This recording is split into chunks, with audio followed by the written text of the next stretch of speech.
This is Greek with David Hutchison.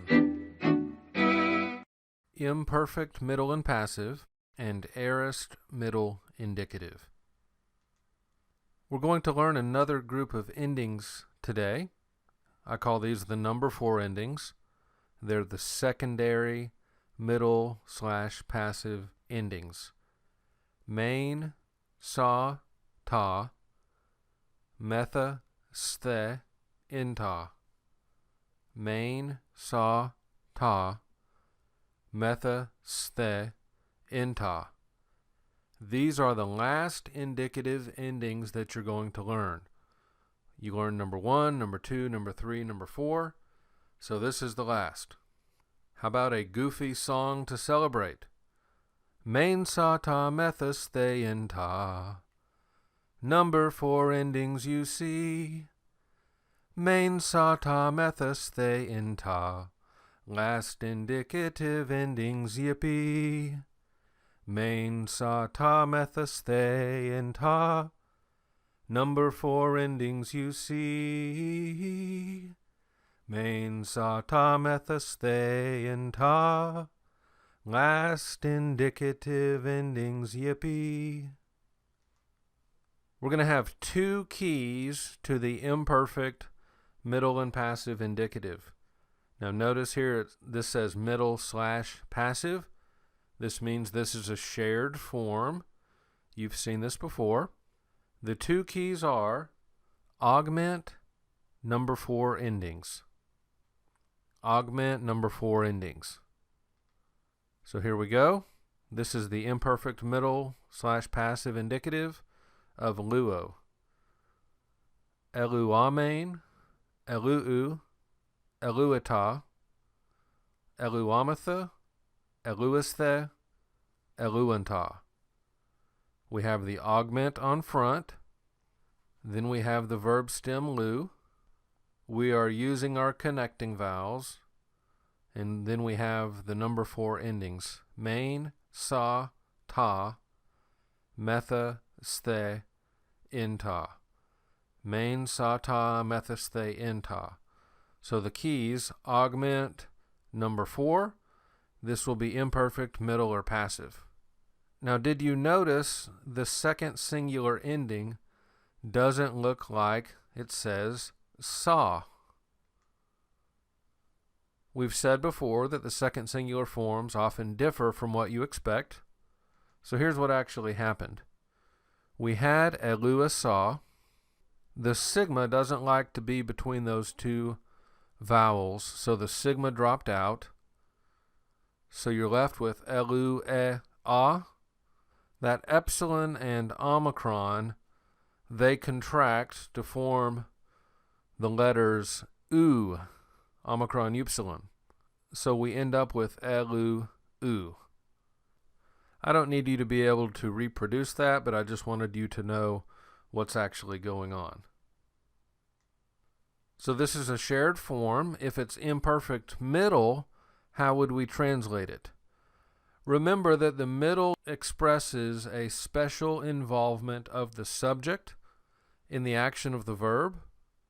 Some of the basic options are I was loosing myself, I was loosing for myself, and I myself was loosing. The was plus ing is the sense of the imperfect, and then the middle is that self-involvement, which can be expressed I was loosing myself, I was loosing for myself, or I myself was loosing. Now I do want you to know that the best practice when you see a verb that's middle is to look it up in a lexicon. If you search through middle voice verbs in the New Testament, what you will most commonly see is that you can express this self-interest or self-involvement idea without having to actually use the word myself. So what I will recommend is that you simply look up the word in a lexicon, and under one of the entries it will give you the meaning, and it will often say with the middle it means such and such. So just look it up. That means, of course, that you need to have a good lexicon, and the best lexicon is known as BDAG. It's abbreviated BDAG for the editors of the book, Bauer, Donker, Arndt, and Gingrich. As a passive, the subject is being acted upon. So we would translate this, I was being loosed. So remember, with passive, the subject is acted upon. I was being loosed. We've seen a couple of these shared forms already. That is a single form that could either be middle or passive. So how are we going to decide if something is middle or passive? Here's the same advice I've given you before. Let's do it again. Try passive first, because there are more passives than middles in the New Testament. Then be on the lookout for an agency phrase, one of these phrases that tells you who performed the action. These are very commonly with hupa, dia, or in. If you see one of these agency phrases, you are probably dealing with a passive verb. And then also look out for a direct object. If there is a direct object, it's probably not passive, because it's hard for a passive verb to have a direct object. So in this case, if you see a direct object, it's probably middle. Don't forget the concept of deponency. That is where the middle or passive sense is laid aside in favor of an active sense. And of course, we talked about before that some people reject the category of deponency, but simply view them as middle-only verbs. At the end of the day, you're basically going to come to the same place where you're translating it as if it were active. And it is the case that if a verb is deponent in the present tense, it's also going to be deponent in the imperfect tense. So if a form looks like it's middle or passive, but you look up the lexical form and it's an oh my verb, then translate it as active. So here are a couple of the most frequent verbs that will do this. Eperuita. This is from peruamai, I come or I go. So on the front we have the augment, then we have these number 4 endings. It looks like it's middle or passive, but it's actually deponent. So you just translate it as if it were active. He was going. Very frequent in the New Testament. Another verb that can mean very similar things, to come or to go, erchomai. So this one is imperfect. It looks middle or passive, but it's actually a deponent. So you would translate it as if it were active. They were coming. This is third plural. Main sa ta methus they in ta. So that's the in ta, third plural. Augment on the front. Number 4 endings. So this would be an imperfect, deponent, indicative. We're also going to use these number 4 endings on the aorist middle indicative. Aorist middle indicative. We've got 3 keys for the aorist middle indicative. The first 2 look just like what an aorist should look like. Augment on the front, sigma alpha. The last one, instead of the number 2 endings, which we saw on the active, all we're doing is the number 4 endings. Augment, sigma alpha, number 4 endings. So let's see one. This is the aorist middle indicative of luo. Elusamein, eluso, elusata, elusamatha, elusasthe, elusanta. Augment on the front, sigma alpha right in the middle, number 4 endings at the end. Main, sa, ta, metha, sthe, inta. Augment, sigma alpha, number 4 endings. Once again, look at this second singular form. This doesn't say saw, but it says so.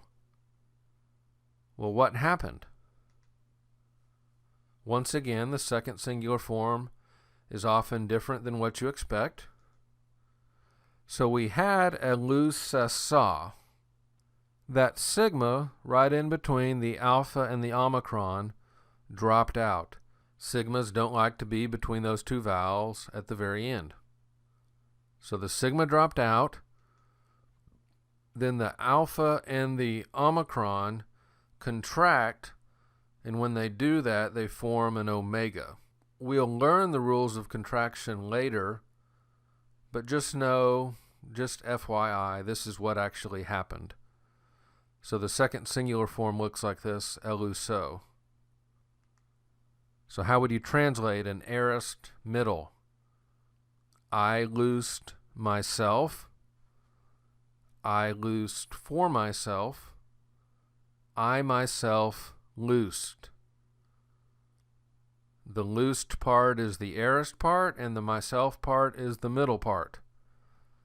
I loosed myself. I loosed for myself. I myself loosed. When you see a middle form, look it up in a lexicon, because it may be possible, and it very frequently is possible, to express the self-interest, self-involvement idea without actually having to use the word myself. It's just kind of built into the meaning of the verb. There's a second way of forming the aorist middle, and we'll call it the second aorist middle indicative. As before, there's nothing special about it. It's just a different way of doing it.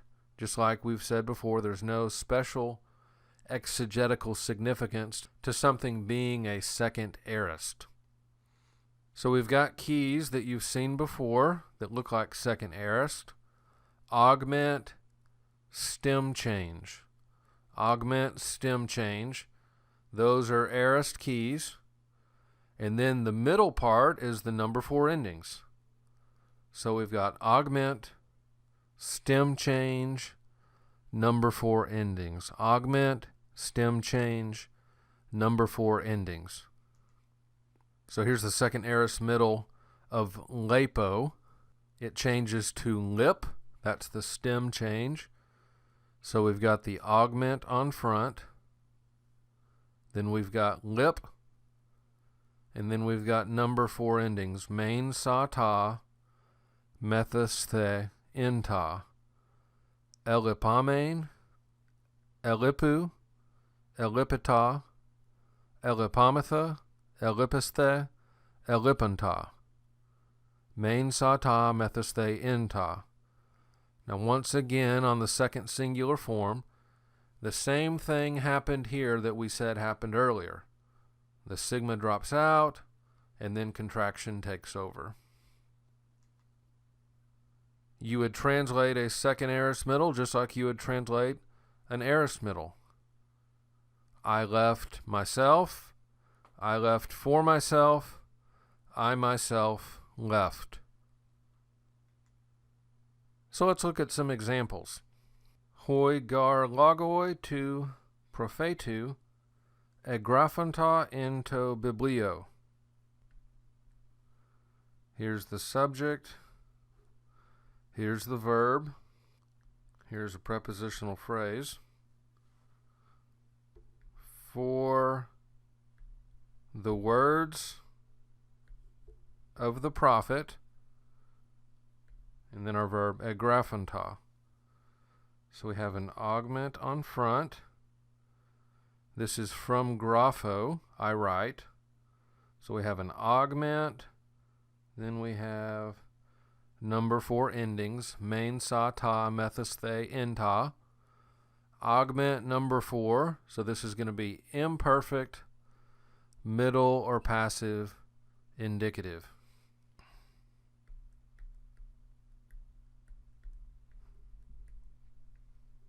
Imperfect, middle or passive. For the words of the prophet, we've said let's try passive first because there are more passives than middles in the New Testament. If it's imperfect passive, the words were being written. The words were being written. And then we have a prepositional phrase. in the book. And that makes good sense. So we'll just stick with passive. For the words of the prophet were being written in the book. Now this preposition in can express the concept of in, or it could be one of these agency phrases. You would run down both options and see which one makes most sense. And I think here, contextually, in the book makes most sense. So this is not an agency phrase, but it's a prepositional phrase, and it answers the question where. Where were the words of the prophet written?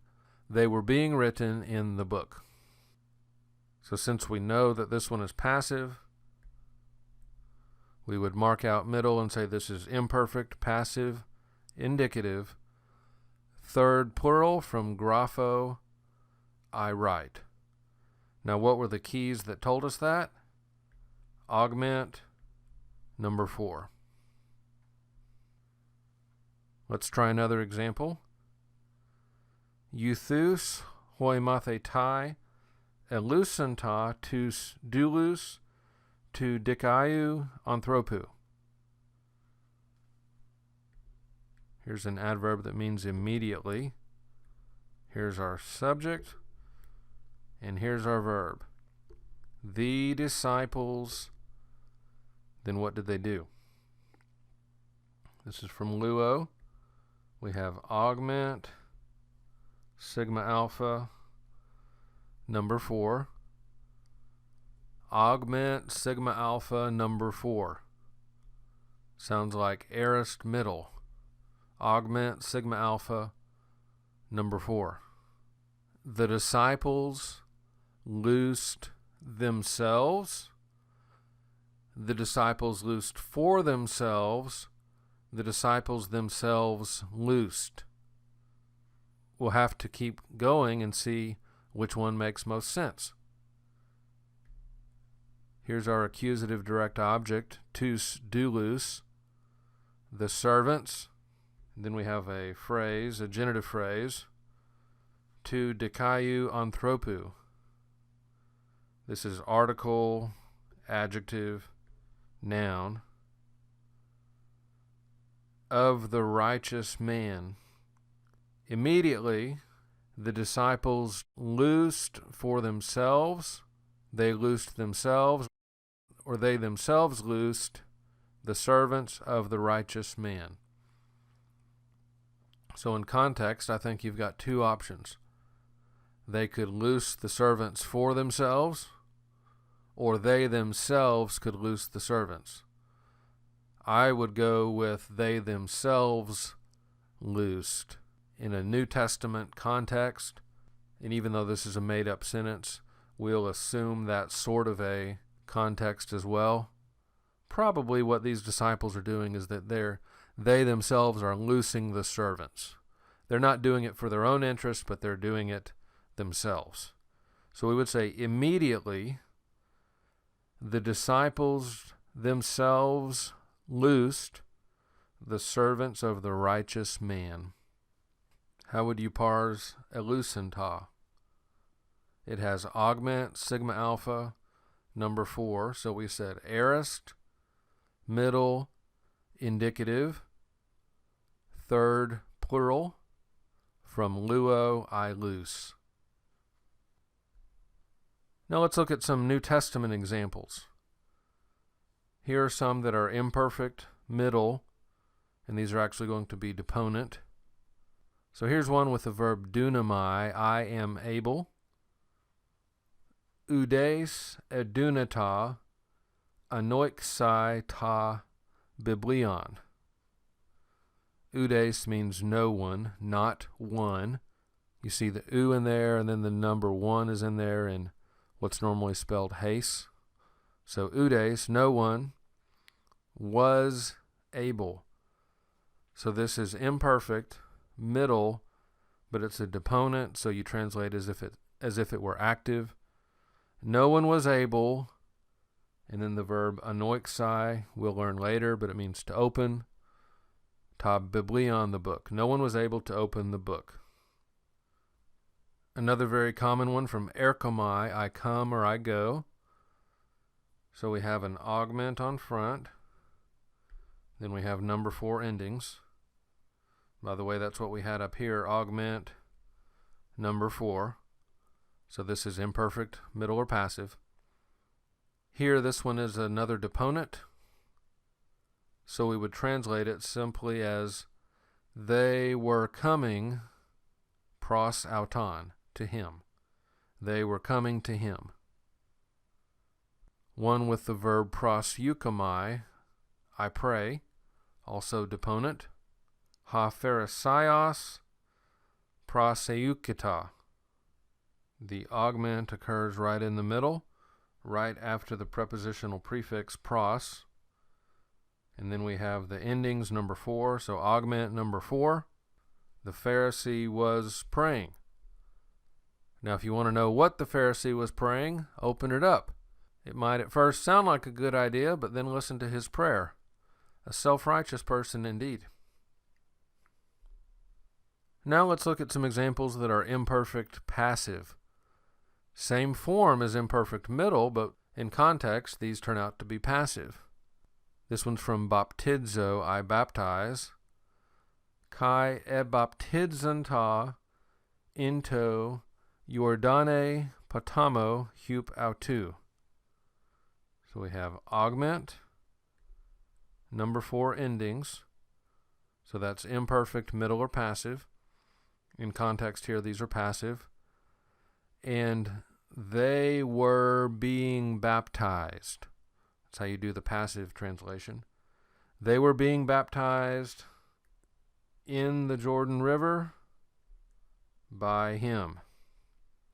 And I've thrown by him up to here for good English sense. But if you want to put it at the end, that's fine. And they were being baptized in the Jordan River by him. Here's one from therapeuo, to heal or to cure. Etherapeuanta. Augment number 4. This is imperfect middle or passive. In context, it's passive. So third plural, they were being healed. They were being healed. Now let's take a look at some aorist middle examples. We're going to look for augment, sigma alpha, number 4 endings. So here's a verb you haven't studied yet, but it's frequent, so I thought I'd go ahead and show it to you. It means to touch. We've got an augment on the front. The sigma alpha is hiding right in that psi. And then the number 4 endings. Augment, sigma alpha, number 4, so aorist middle. Then he touched, tone ophthalmon auton. He touched their eyes. This is one of these where the middle sense is expressed in the sense of the verb itself without even having to put the word myself or himself. If you touch someone, it's obvious that you yourself are the one doing it. You don't have to say he himself touched because it's kind of built into the idea of touching. Here's one from the verb arco that can mean either to begin or to rule. You have to look at context. Kai pollen, erxata didaskein paratein thalason. And again, then we have augment, sigma alpha, hiding in that C, number 4. Augment, sigma alpha, number 4. The sense when this verb is middle is to begin. So aorist, middle, he began, third singular. And again, he began, didaskein, we'll learn that form later, to teach by the sea. And then another verb that occurs frequently in this form, aorist middle. This is ek lego, which means I choose. This is from the Upper Room Discourse, where Jesus is talking to the disciples. Uk humes me exelexaste all ego exelexamen, humas. So ek lego, we've got the augment right there, right before the verb stem, right after the prepositional prefix. Sigma alpha hiding in that xi. Number 4 endings. Augment, sigma alpha, number 4. Over here, augment, sigma alpha, number 4. You did not choose me, but I chose you. Another verb where the meaning itself has the idea of self-involvement, so you don't have to use the word myself. So again, the good advice there is just look the word up in a lexicon and see what it means.